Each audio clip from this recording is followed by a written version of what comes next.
Guys, ready na ba kayo? Boogs! 10,000 pesos! O, diba? Do it, diba? Walang problema. Just that I want to go to, nandiyan na siya lahat. Because, chuk, chuk, chuk, chuk, chuk. Kasi the thing there is sometimes,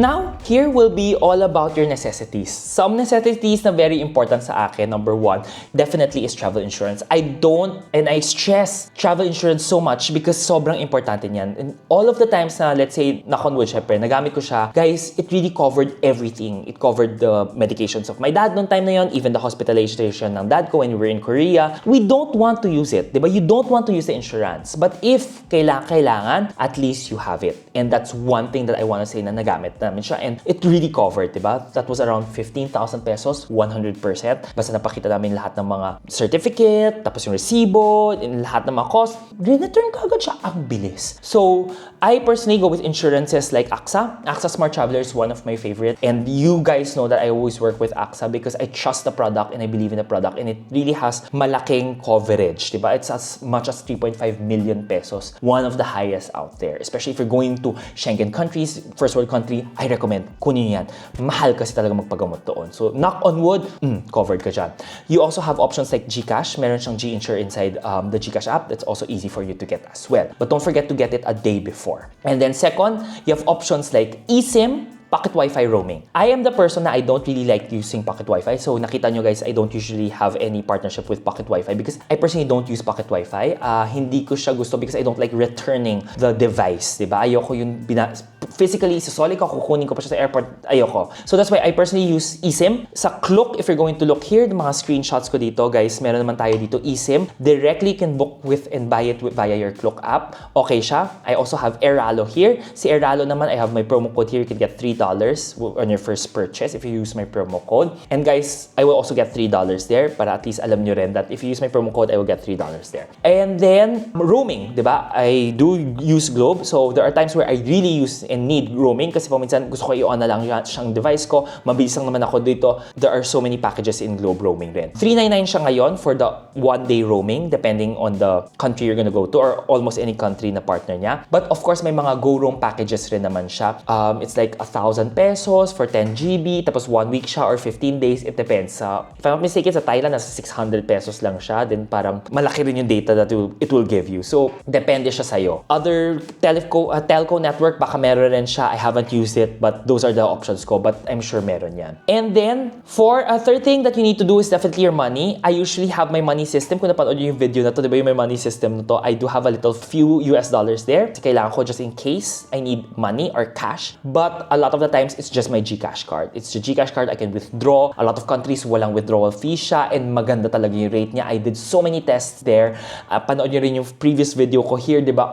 Ganda, diba? Diba yung mga rates na yan. And of course, my credit cards. And the credit cards na gusto ko will always be the low Forex credit cards, which now, alam nyo naman, it will be your East West Visa Priority, East West KrisFlyer Platinum, and KrisFlyer World. Then you also have BPI, all BPIs. And then you have your Union Bank Reserve card, if ever you are a reserve client or elite client ni Union Bank, yon. And then now, there's a upcoming card which is the Metrobank Travel Credit Card. Nasa 1.68 siya for promo period up until 2025 and it will go to 1.7. Diba? Mababa rin yon. Same na siya kay East West. And you also have China Bank Destinations, which is the world one, which is at 1.7 as well. Diba? And yun yung sasabi ko, parang oh my gosh, ito yung mga kagandahan because look at it, ang dami mong mga options, ang dami mong mga credit card which is lower. But, syempre, the credit card, may additional fees pa talaga siya. Unlike the GCash one, guys, zero talaga yan. So, if you really want the best rates, alam nyo na yan, it will be the GCash. We've tried it in so many vlogs as well. Diba? Those are some of my pinaka-importanting necessities. And definitely, some accessories there will be a universal charger adapter. Diba? Alam nyo, I use the one from Energeia kasi maganda quality, may free USB plugs din siya. I can charge my device and fast charger din siya. Diba? Those are some of the necessities. And yun yung mga, alam kong lagi na sa isang pack na lang siya para whenever I need to travel, pasok sa bag, done. Ganun yung mga sinasabi ko, yung necessity ko when I'm traveling. So those are my top, diba? Yun yung parang at least have it, parang basics. Yun yung parang kailangan lang, diba? Kahit walang punta, eto talaga siya. Yun. Now, is syempre, pagdating mo sa location at where you're gonna go, is definitely number 1 will be your transfers, and then, syempre, yung mga activities. So, unahin muna natin lahat ng mga activities and the transfers here. If you're going to look at Klook, may mga transport rin sila dito. I wanna share with you Klook muna para tapusin natin tong Klook because I usually just book my transfers with Klook. You have trains, you have buses, you have airport transfers. Definitely, airport transfers will be the most expensive kasi private to, but nandito naman yung mga hotel pick-up mo.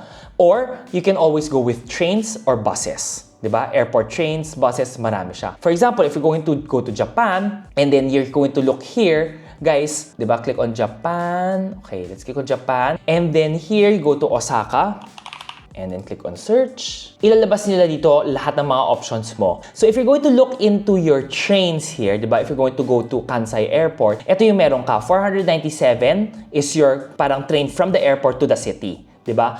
A lot of options in here, Narita, you can just book it here. But guys, I want to also compare here, paano kung car naman, diba? Now here, pag tingnan natin, pag kotse naman, diba, Kansai Airport to, let's say, Grand Via Hotel, yung kanina nating search, diba? Osaka Grand Via, tapos date and time, sabihin natin this time. It's a search lang naman, diba? Let's just search. Okay, and then click on search private transfers. Guys, ready na ba kayo? Boom! 10,000 pesos! O, diba? Ang layo ng difference. That's why sabi ko, especially if you're going to countries, compare. Usually, pag first world, like Japan, mahal talaga yung private transfers. So, just go with the train and it's very convenient. Walang problema. So, there are so many options. And not only that, may mga bus options din. Now, if you don't wanna book with Klook, walang problema because sa airport, paminsan and kadalasan, meron yan mga local transport nila. You can buy your bus ticket, you can buy your train ticket pagdating mo sa airport. So, it doesn't necessarily mean na lahat you have to do it in Klook. Hindi siya ganun. But, make sure that you have your options, di ba? I would always recommend mag-commute ka na lang kasi mabilis naman yung commute in those countries. But, for example, if it's mura lang mag-airport transfers or mag-taxi, like say sa Thailand ako, Malaysia, guys, yun, tinataxi ko na lang yan. Hindi ako bumubok ng transfer. I just go out, book a Grab, book a car. Airport taxi, mas mura siya. So, it depends on the location that you're going to go to. So, yun yung mga airport transfers mo. And next is syempre we're going with the tours. If we're gonna click on the tours here, diba? I want to go with Osaka. I'm just using Klook as an example here, guys, kasi syempre alam niyo naman, I work with Klook and definitely I appreciate lahat ng mga gumagamit ng codes ko rin. Maraming salamat. Okay, anyways, ito tayo with Klook. With activities, you can definitely look for so many activities here when it comes to Klook. And what I love about it here is I always look into the ratings rin. So, pag nakita ko mataas yung ratings niya, plus marami nagbo-book, yun yung alam mong nag-gravitate ako towards. But also guys, when you're looking for activities, tingnan nyo rin kung gusto nyo yung activities. For example, if we see this Arashiyama Bamboo Forest, Nara Park, Fushimi Inari, plus everything, mga drop-off, tingnan din natin siya, okay? We'll see here, okay, make sure that syempre English tour guide ang binigay natin kasi if ever hindi ka naman nag-Chinese, baka naman bigay ka sa Chinese tour, di ba? And always look here in the package details. Ano ba siya? Departure time, okay, 8 o'clock. Then we go to Nara, then we go to Senbon Tori, and then, okay, what else? 2 o'clock, pupunta na tayo sa Bamboo Forest, Arashiyama, then to get Tsukyo Bridge, Kimono Forest, okay, and then it ends at 5 o'clock, di ba? And ito yung mga kasama nila dito, and saan yung mga pick-up point as well, and nakikita nyo dito, okay, ito ang mga pick-up, at saka minyan dito yung meet-up point, di ba? Which is the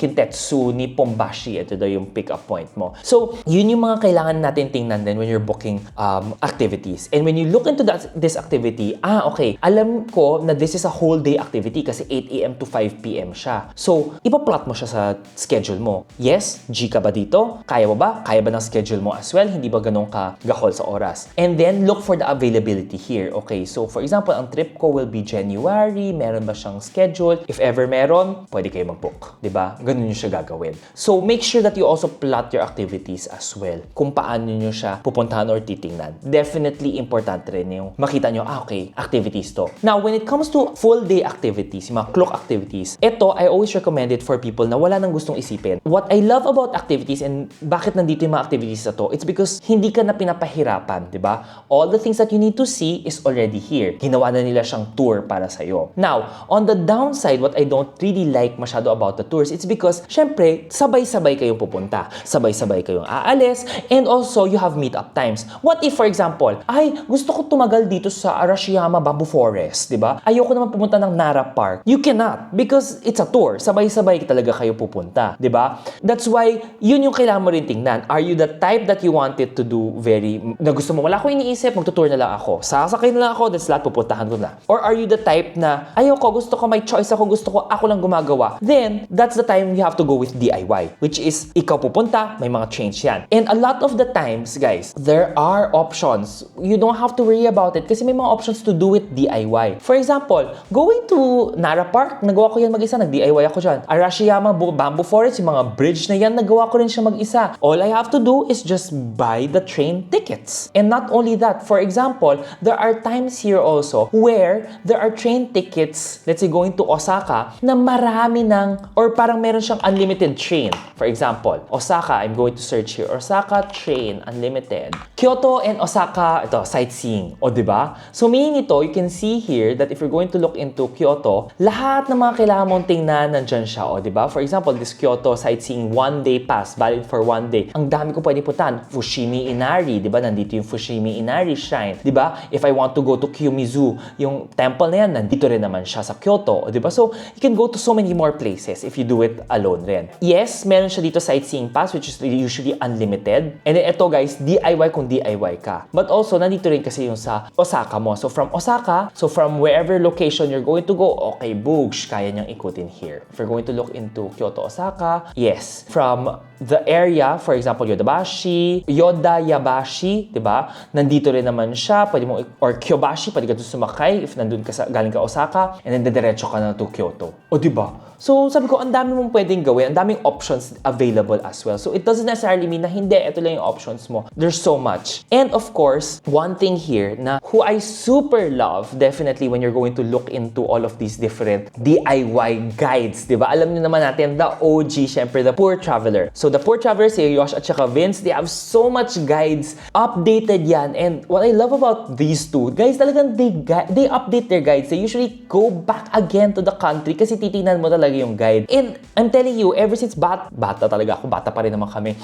Diba? Yun yung nakikita kong guide because they have it there and it's so easy to understand na parang, okay, tama ba itong ginagawa ko? Diba? So, definitely use the guides of the Poor Traveler. And one last thing, kung wala talaga guys, alam nyo ano yung best friend mo? Google Maps. Kasi sa Google Maps, ipapakita talaga sa'yo how to go to those locations. As in, hindi ka mahihirapan. You just have to do one Google search. But guys, those are the two options. Mag-tour ka man, or if ever you do your DIY, it depends on you. But decide on what locations, what areas or what sites you want to see. And then dun mo i-book yung mga activities mo.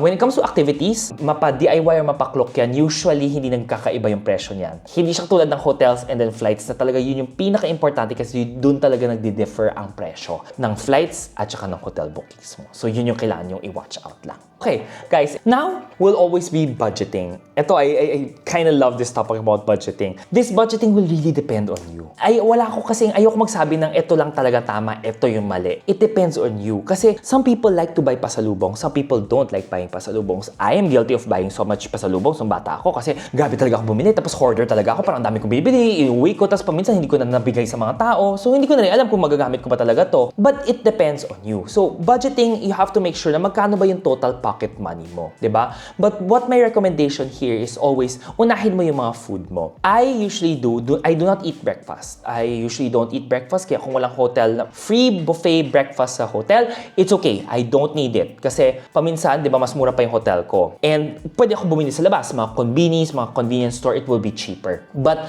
I usually eat lunch and dinner. And paminsan, what I usually do, one will be a good lunch or a good dinner. One day, let's say restaurant siya, sit down siya. And the rest, pwede ako sa tabi-tabi kumain because I super love street food. I love looking at yung mga anik-anik dyan sa gilid, mga kain-kain dyan, tapos bibili-bili na ako, tapos busog na lang para ako.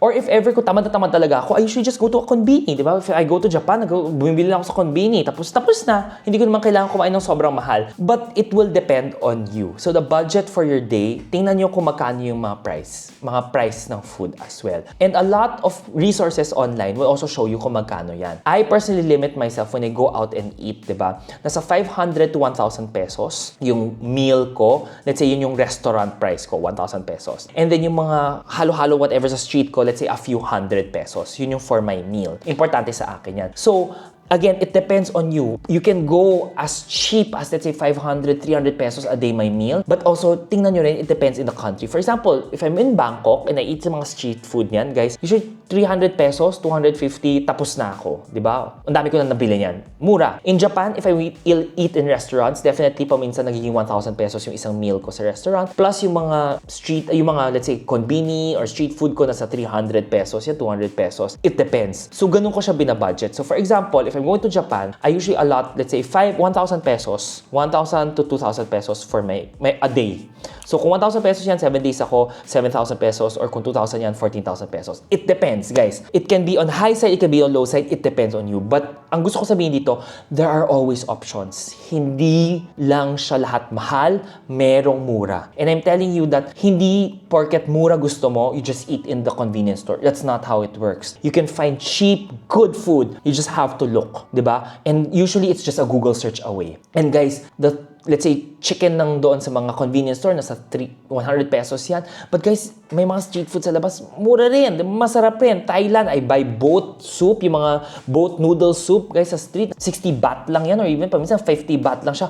Punong-punong, busog na ako. So, there are always options. But importante rin to just put a budget para at least alam mo lang na magkano yung ginagastos mo. And then, definitely, pocket money. Yun yung pinaka-importante. A lot of the times, I always get questions, Jax, magkano yung pocket money na kailangan ko? Hindi ko siya masagot because it will depend on you rin eh. Paminsan, what if lang, may nakita ka gustong-gusto mo tong item na to. It depends on your budget. Kaya nga, the good thing here is just ask yourself, is it budgeted? Maglaan ka ng budget, di ba? For your food and then for others. Laging ganun yung gawin mo. When I say na when you have your budget, also, have a little wiggle room. For example, may extra budget ka sa food, pwede mo i-transfer yan to your laro, your play fund. Or kung meron kang play fund, may extra ka dyan, pwede mo ilagay sa food mo. It depends on how you want to prioritize. But always have a budget then. And of course, I don't want to say na beat yourself up kung hindi mo matapos yung or kung hindi mo meet yung budget mo because I believe that's wrong. For me, there's always wiggle room depending on how you play your budget. Hindi lahat ng pagkakataon kailangan 1,000 pesos, dyan ako mag-meet. If you can put it all together, perfect! Pero sometimes when you travel, paminsan. Diba, there are times na baka lumabas ka ng konti sa budget. Basta budgeted pa rin siya as a whole, there's nothing wrong. Relax, diba guys? Ako kasi ayoko yung parang you're fretting and nasisira na yung trip mo because hindi nyo na-follow yung everything to the T. It's a travel trip, it's an experience, diba? Sometimes it will never go the way you want it to go. Pero okay lang yan. Okay lang yan. What's the next best thing to do? Diba? That's how you budget. Basta ang importante lang sa akin guys, when you're looking at pasalubongs then, ask yourself, budgeted ba siya? And don't buy pasalubongs because you just want to buy pasalubongs. But if you really want to give it, go. Diba? Go, by all means. But always think na you're traveling for yourself. So prioritize you. Prioritize the things you want to do. Prioritize the food that you want to eat. Prioritize the experiences that you want to go to. So yun yung parang reminder ko lagi. So that's how I usually work on my budget. So medyo broad scope ko siya sinasabi guys because I want to share this into a sense na hindi kayo masyadong, I don't want it na masyadong, oh my God, fixated lang. But it depends on you. But a lot those. For me, just don't overspend. Diba? Example in Japan, diba, meals ko will be 500, 1,000, 1,500. So at least alam ko yung mga budget ko. And then a lot of the times I don't buy pasalubong naman. So a lot of my cost basically nasa food lang, o diba? So that's how it is. That's how I travel now, diba? And of course, guys, some of my favorite apps whenever I travel is definitely also looking into Kayak. Lagi ko ito napapakita na rin sa inyo, but I super love Kayak. It's because Kayak here, sinesend ko towards my account let's say lahat ng mga trips ko para at least alam ko kung ano yung mga bookings ko. I see it all in one place. For example, this was my Chiang Mai flight. So nakita nyo, nandito yung flight ko for Chiang Mai. Nandito rin naman yung bookings ko for my activities, diba? My tour. And then nandito rin yung booking ko for my hotel. So it's all in one schedule. Chiang Mai, Lijiang trip ko, Hong Kong trip ko, it's all here. I love using it. Kayak is also free. And definitely, look for apps rin. Katulad ng, number one, my favorite rin, Google Maps. Alam mo, Google Maps is my favorite. It depends on the area that you're gonna go to lang. Kasi for example, Korea, you need to use City Mapper kasi mas maganda siya. China, walang Google. So you have to use Kautel Map. So it depends. Pero most of the time, Google Maps will work. And what I love to do with Google Maps, guys, diba? This is my pro tip here.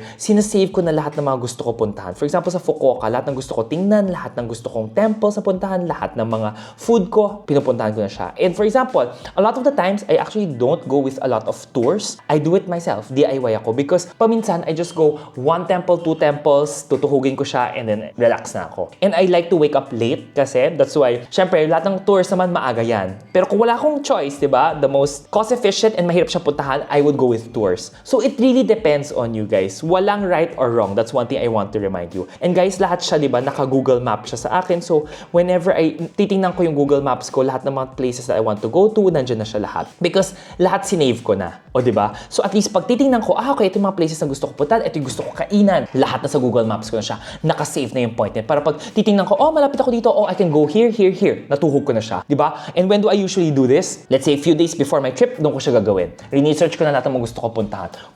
Di ba guys? Ganda. Yun yung talagang favorite ko. And of course, guys, last but not the least, some of my final reminders. Traveling is an experience. Traveling will always be very unique to how you want to travel. And I think there's nothing right or wrong with it. Diba? Iba-iba tayo as travelers. And for me, as a traveler, do it your way. Diba? Make it you. I always am very honest with you guys. Kasi sabi ko, hindi ako usually share ng a lot of yung mga itinerary. Chok. Kasi the thing there is sometimes, I have a very loose itinerary. And that's how I travel myself. I have a very broad scope na itinerary na alam kong, okay, arrive ako, hotel ako, and then afterwards, I have 1-day tour, and then that's it. Kaya paminsan nasa app ko lang siya. Because it depends. My itinerary usually change. Paminsan, hindi ko masyado feel to go here. Bukas ko siya gagawin. I-change ko siya. Diba? But if you're the type na gusto mo sobrang lahat ng itinerary nakalagay dyan, by all means, do it. Diba? Walang problema. But sabi ko nga, do it yourself. And guys, the other thing that I want to share here also is your plans will change and may change. And when it changes, it's okay. Ang nagiging problema is, I don't want you to destroy your trip because hindi mo nasunod yung plan mo according to how you want it to be. A lot of the times, plans are there as guidance. I always say na gabay lang siya. And I think I learned it along the way na if hindi siya nangyari, hindi mo nakita, let's say, Mount Fuji, wala tayong magagawa, di ba? Hindi mo naman makokontrol yung panahon eh. Umulan nung nasa Fukuoka ako. I adjusted my time to go to the temple kasi ayoko masyadong bumabagyo nung umaga. Nung hapon, medyo okay na. Doon ako pumunta. That's why I'm saying na it has to be flexible and be flexible. And when you become flexible, find the next best thing. Ano yung next best solution mo? Ganun mo siya isosolve. Huwag yung parang masyado ka nung fixated, lahat nasira na yung panahon mo. That's the wrong way. Don't do it that way. Traveling will always fun. Make it fun and make it uniquely you and uniquely yours. Because that will be your experience. That is an experience that you will hold until the end of the day. Ganon siya. Magiging memorable siya. Yun yung one thing that I want to remind you. And then of course, next is also bring your backups. I always say na paminsan, budget might go a bit beyond or paminsan nakakatipid ka, perfect. Pero if ever that happens, that's why sabi ko, lagi tayo may mga backup. Backup which is what? Diba? Having your cash. Diba? Lagi ko sinasabi, may money envelope system ko yung video na yun, diba? Have cash. Just in case hindi gumana yung mga cards ko, meron ako nito. Just in case nakahiwalay yung mga pera ko also in my bags, meron ako backup. You have to always have backups just in case. Just in case. Kasi hindi mo alam, you're still in a foreign country. And of course, guys, remember, you can travel alone, you can travel with friends, pero always update, let's say, a close friend, especially if you're traveling alone. Because you just want to be safe. Lagi ito sa mindset ko, to be safe, backup. Para may alam kung saan ka, ano ginagawa mo, saan ka pupunta. Diba? It's so easy to keep yourself, your friends, your family updated. Keep them updated. Keep your friends updated. It's just that to be safe, especially for the solo travelers out there. Kasi, like me, I do love to solo travel.